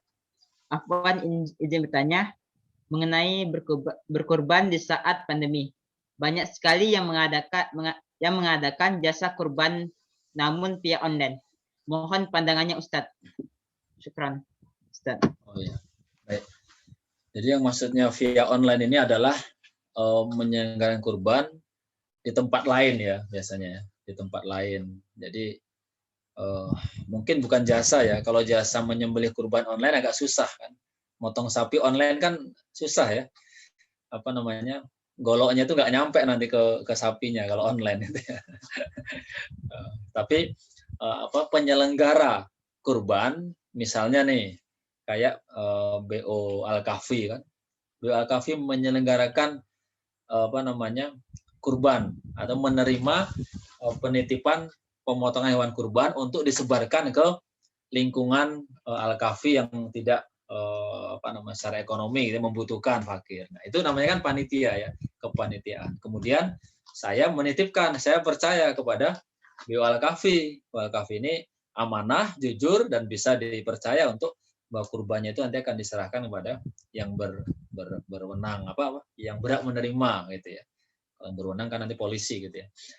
Jadi saya kirim aja gitu. Bisa kirim sapi ya, dipaketkan ke Al-Kahfi misalnya kan di Gosen itu ya. Gosen ngirim sapi ke Al-Kahfi gitu. Atau ngirim kambing atau ngirim uangnya transfer ya. Mohon akhi siapa misalnya Anden ini bisa transfer tolong dibelikan kambing ya, silahkan dikorban di Al-Kahfi nanti silahkan dibagikan. Jadi kalau itu yang dimaksud itu boleh-boleh saja ya. Karena itu adalah masalah teknis ya, itu dibolehkan hukumnya. Sebenarnya niat kita adalah untuk korban agar disalurkannya lebih tepat ya. Misalnya kita tinggal di komplek yang orangnya elit semua gitu kan. Nah, kalau kita korban di lingkungan kita ini kayaknya yang dikasih sudah tiap hari makan daging nih gitu kan. Lebih baik dikirim ke tempat Al-Kahfi nih yang tinggalnya di pinggir-pinggir rumah susun misalnya yang banyak yang membutuhkan, itu nggak masalah gitu. Jadi hukumnya boleh saja. Walaupun dulu kalau zaman Rasul itu memang kurban itu menyembelih sendiri kebanyakan gitu ya. Potong sendiri gitu kan, di rumah sendiri potong, nanti sebagian dimasak sendiri, yang sebagian diberikan kepada fakir miskin atau kepada orang membutuhkan atau yang minta gitu ya. Kalau sekarang kan memang bentuknya kepanitiaan. Jadi tidak berbeda sebenarnya menyerahkan yang penyelenggaraan yang online tadi, tapi yang kita percaya gitu. Kita harus cek dulu ya, jangan sampai kita nanti salah sasaran gitu kan. Ternyata pinjaman online ya, bukan kurban online nanti kan, itu jadi salah gitu. Kan sama seperti kita menitipkan ke masjid sebenarnya ya. Tapi kalau ke masjid itu offline ya, langsung kepada orangnya. Kalau online adalah kepada lembaga yang kita percaya ya. Kalau tidak kredibel lembaganya, lebih baik jangan, nanti takutnya disalahgunakan ya, subsidi distribusinya tidak sesuai, pemotongannya tidak sesuai kan, kita jadi sia-sia. Walaupun insya Allah niatnya sudah dicatat oleh Allah berkurban, tetapi pemanfaatannya jadi tidak tepat. Tapi kalau kita percaya dengan lembaga itu, dengan pesantren atau dengan misalnya lembaga zakat biasanya gitu ya, itu kalau kita percaya nggak apa-apa. Jadi kita kirimkan uang kita untuk kurban besar. Itu ya insya Allah. Allah besok. Terima kasih jawabannya Ustadz. Baiklah, ada pertanyaan lagi dari Muhammad Guru Putra Sadewo. Assalamualaikum Ustadz, izin bertanya, jika seorang muslim mempunyai kekayaan yang lebih untuk berkurban, tetapi tidak memiliki niatan untuk berkurban dan tidak pernah berkurban walaupun memiliki uang, bagaimana hukumnya dalam Islam dan pandangannya dalam Islam? Syukran. Ya. Baik ya, kalau dikembalikan ke hukum asalnya memang berkurban itu adalah sunnah muakkad. Tapi namanya sunnah muakkad itu memang sunnah yang dikuatkan ya. Seperti misalnya kita bisa kasih gambaran misalnya sholat berjamaah di masjid, ya, sholat berjamaah di masjid. Kalau kita tinggal di lingkungan masjid, ya, kemudian tidak ada umat Islam di lingkungan masjid itu yang datang ke masjid, sampai-sampai masjid itu tidak ada yang menegakkan sholat berjamaah, ya. Maka seluruh kaum muslimin, ya, yang ada di sekitar masjid itu bisa berdosa, ya, karena tidak ada yang menegakkan. Tapi kalau sudah ada 2 orang yang menegakkan saja, ya, ada yang adzan, ada imam, kemudian berdua saja, artinya ada yang menegakkan itu. Maka seseorang yang tinggal di lingkungan masjid, dia harus mengazamkan dirinya untuk selalu berjamaah di masjid dalam rangka itu tadi, agar masjid di lingkungan kita itu tidak sampai terlewat melaksanakan sholat 5 waktu berjamaah. Itu gambarannya, ya, sunnah muakkad, ya. Jadi mendekati fardu kifayah, ya, dengan sunnah muakkad, sunnah yang sangat didorong. Nah, demikian juga dengan kurban. Kurban adalah ibadah sunnah, tetapi sangat dicintai, bahkan yang dijadikan landasan, yang dijadikan trigger, ya, pendorong semangat berkurban itu adalah kisah Nabi Ibrahim dan Nabi Ismail, ya, yang beliau sampai mengorbankan anaknya, ya. Maka kita harus tanya kepada diri kita, apakah kita sudah berani mengorbankan Ismail yang ada pada diri kita, ya. Ismail kan, ya, anaknya Nabi Ibrahim, ya, anak kita atau barang kita, harta kita, mana yang kita ibaratkan sebagai Ismail itu untuk kita kurbankan. Nah, masa kita tidak bisa sama sekali untuk berkorban di jalan Allah, terutama setahun sekali di Yaumul Nahar. Tadi sudah saya kasih triknya, untuk yang nggak punya saja kita upayakan setahun, minimal seumur hidup kita pernah berkurban. Nah, gitu. Maka menabung caranya, gitu. Nah, maka bagaimana hukumnya tadi? Kalau hukum secara balasan dari Allah itu tentu wallahu alam, ya. Wallahu alam itu Allah sendiri yang Maha tahu. Tetapi dalam pandangan syariat, tentu orang ini akan dipandang sebagai orang yang kikir atau bakhil. Nah, sementara orang bakhil itu adalah orang yang tidak disukai, ya, atau sifat yang tidak sesuai dengan karakter orang Islam, ya, karakter seorang mukmin, ya.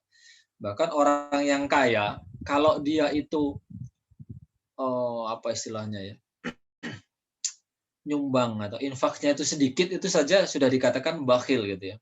Bakhil, ya. Dia masih nyumbang nih, tapi sedikit, itu kita bisa dibilang masih kikir atau bakhil, ya. Artinya punya gaji, punya uang 1 juta, nyumbangnya 10.000, gitu, ya. Kalah dengan yang punya uang 100.000, nyumbangnya 50.000, gitu, ya. Bagi orang yang punya uang 100.000, 50.000 itu udah 50%-nya. Tapi bagi orang yang punya uang 1 juta, 10.000 itu kan hanya 1%, gitu, ya. Artinya sangat kecil sekali. Nah, itu disebut kikir atau bakhil, walaupun dia sudah nyumbang nih, gitu kan. Nah, maka apalagi tidak ada niat sama sekali, gitu. Tidak ada niat sama sekali. Maka dia dari sisi kerugian, dia sangat rugi melewatkan amal ibadah yang luar biasa pahalanya di sisi Allah Subhanahu wa taala. Karena disandarkan pada pengorbanan Nabi Ibrahim alaihissalam, ya. Dan itu setahun sekali. Itu dari sisi kerugian, ya, kita sebagai seorang muslim. Maka azamkan, niatkan. Nah, di sisi Allah tentu kita akan dicap sebagai orang-orang yang itu tadi tidak mau bersedekah, apalagi sedekah yang khusus di bulan Zulhijjah, di hari-hari Idul Adha, gitu. Nah, kalau balasannya nanti walau alam bisawab, catatnya seperti apa. Tapi dari pandangan secara syar'inya, dia termasuk orang yang bakhil. Orang bakhil itu ya tentu ya bukan perbuatan atau bukan akhlak yang baik dalam Islam, ya. Dan dia tidak syukur nikmat, ya. Tidak syukur nikmat, ya. Allah berikan nikmat kekayaan tapi dia tidak berkurban. Nah, maka barangkali bisa jadi dia belum tergerak hatinya, ya. Kedua, dia belum paham dengan apa itu hakikat kurban. Nah, maka ini tugas, kalau memang ada seperti itu, ya, itu tugas bagi orang yang sudah tahu nih, bagi kawannya, tetangganya, keluarganya, untuk menyampaikan, ya, mendakwai. Ini bagian dari dakwah, ya. Kalau kita berhasil mendakwai orang-orang seperti itu, untuk yang tadinya nggak kurban, kemudian jadi berkurban, kita akan dapat pahala yang mengalir. ilmu yang bermanfaat, nah ya kan, pahala jariah. Maka saya berpikir para pengurus masjid itu termasuk besar pahalanya tuh ya, yang suka ngumumin tabungan nabung kurban yuk gitu ya, 10 bulan nabung. Itu kan memancing orang ya. Orang tadinya tidak kepikir mau kurban, dengan adanya mekanisme tadi ya, nabung 10 bulan, tiap bulan 200.000, itu kan jadi mendorong orang yang tadinya merasa berat menjadi iyalah nabung gitu kan. Alhamdulillah itu, dan itu di negeri kita sudah berjalan yang terus menerus ya. Artinya kurban itu sudah semakin banyak ya, dengan adanya tadi ya, syiar tadi ya, syiar kurban. Nah itu barangkali yang dapat saya sampaikan ya. Wallahu a'lam bishawab.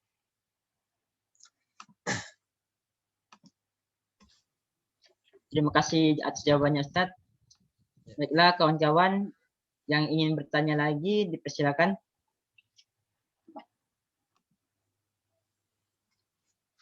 Bisa langsung atau dari chat Zoom.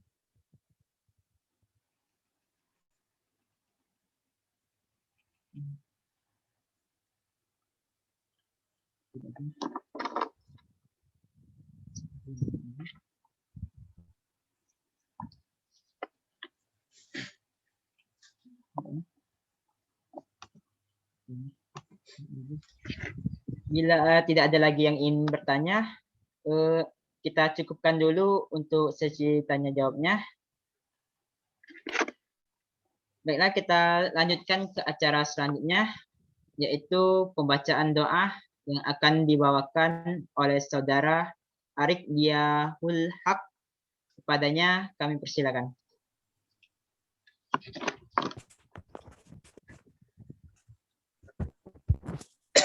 Baiklah, terima kasih kepada yang telah mengizinkan saya. Kita mengangkat kedua belah tangan kita untuk berdoa kepada Allah Subhanahu wa Ta'ala agar menambah keberkahan pada acara malam hari ini. A'udzu billahi minasyaitonir rajim. Alhamdulillahi rabbil alamin, hamdan syakirin, hamdan na'imin, hamdan mu'afin, kama wajibka fi mazid. Ya Rabbana lakal hamdu kama yanbaghi li jalali wajhikal karim wa 'azimi sultanika. Allahumma shalli ala Muhammad wa ala ali sayyidina Muhammad. Allahumma inna nas'aluka salamatan fid din wa afiyatan fil jasad wa ziyadatan fil ilmi wa barakatan fil rizqi wa tawbatan qabla al-maut wa rahmatan inda al-maut wa maghfiratan ba'da al-maut. Allahumma hawwin alaina fi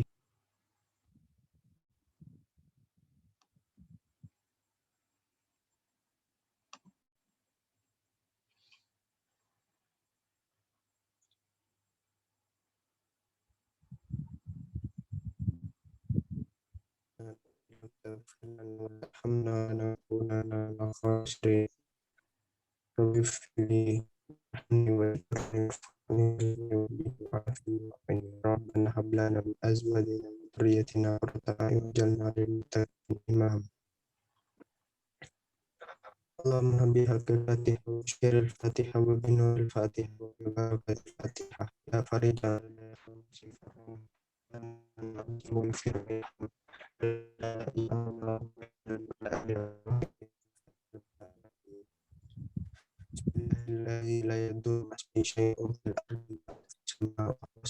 Amin ya Allah.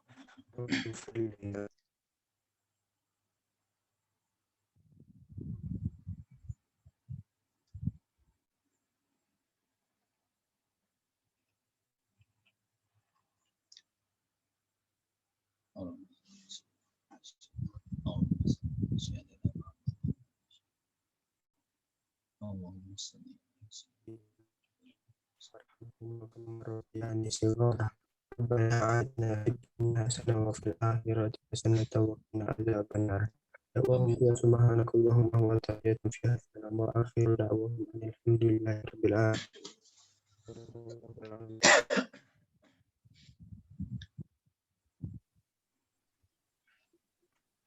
Amin, amin ya Rabbal Alamin. Semoga acara kita pada malam hari ini bermanfaat bagi kita semua.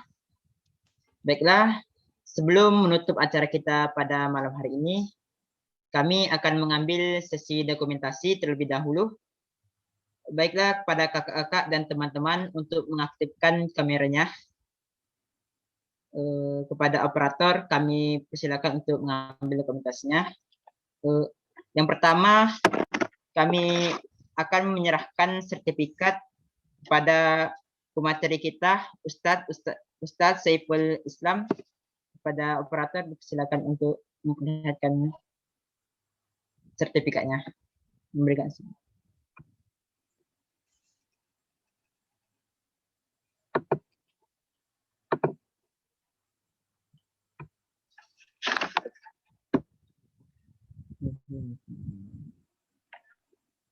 Terima kasih ya, syukron. Terima kasih Ustaz. Ya, sama-sama.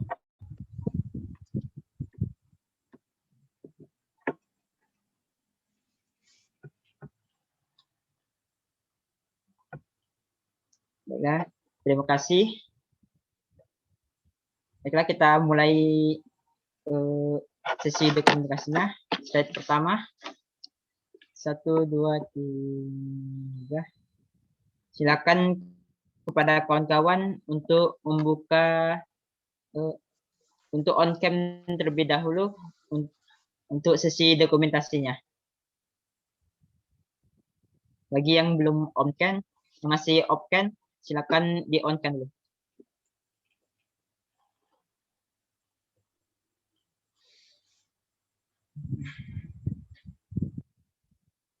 Satu, dua, tiga.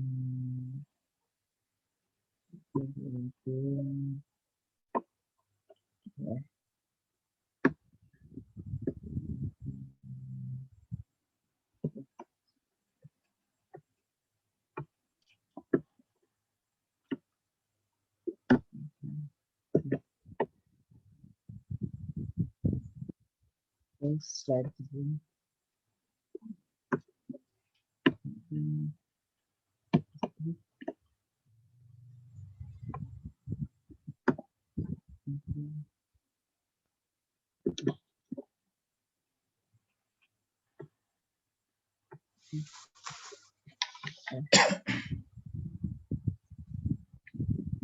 Terima kasih. Alhamdulillah telah selesai kajian kita pada malam hari ini.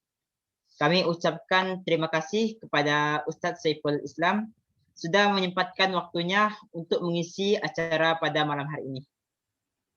Dan tak lupa kami ucapkan terima kasih kepada Ikhwah Fillah yang menyempatkan hadir dan berpartisipasi dari awal sampai di penghujung acara ini.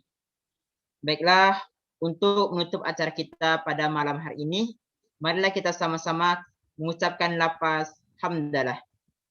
Alhamdulillah. Amin. Kami segenap panitia memohon maaf apabila terdapat kekurangan. Saya Adeno Prendeni selaku moderator mohon maaf apabila ada salah kata. Kepada Allah saya mohon ampun. Saya akhiri dengan ucapan wassalamualaikum warahmatullahi wabarakatuh. Waalaikumsalam warahmatullahi wabarakatuh. Syukran Ustaz. Sudah. Ya, sama-sama ya. Ya, mudah-mudahan bisa silaturahim lagi ya. Amin. Siap Ustaz. Ya, ya. Ini di Bukit ya alamatnya ya?